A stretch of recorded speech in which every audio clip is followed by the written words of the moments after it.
So Israel began what ama-Palestinian call as the second phase of Inakba.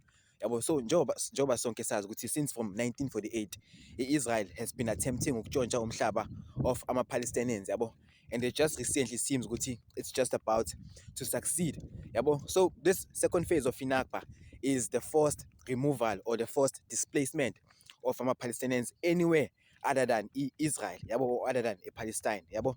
So Israel is planning ukuxosha bonke abantu laba from Palestine, even though ngeke ize baxoshe bonke 100%, yabo, mara is planning on getting rid of most of ama-Palestinians from umhlaba wabo, which is Palestine, and moving them to third worlds, yabo, third countries.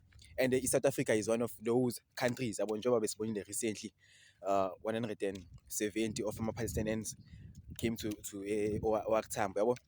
Mara abantu abaningi like are not happy about that idea, yabo. I claiming nje ukuthi like umhlaba is being taken over by ama-Palestinians and Arab or Islam is taking over, which to a great extent is not true, yabo, because like South Africa has been receiving ama refugees until like South Africa we have 250,000 ama-refugees, yabo. Amanye aphuma eCongo, amanye aphuma eSudan, amanye aphuma eSomali, man, I mean, yabo.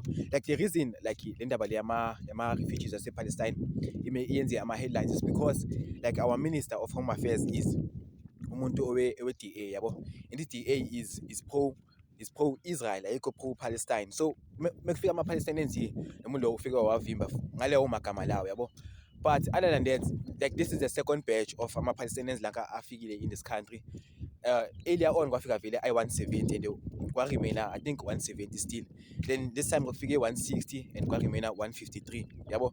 So like lighting is not too much of a big deal, yabo. Mara mina into engiyifinde rather unfortunate ukuthi basafika abantu laba sebanamahhotela, you understand, whereas there's a huge proportion or there's a huge portion of abo-Daki or ama-South Africans who don't have like proper housing, yabo, who don't have food na yonke lighting. Mara it's quite interesting ukuthi wonke lama resources la ngavele waba really available for ama-Palestinians, yabo.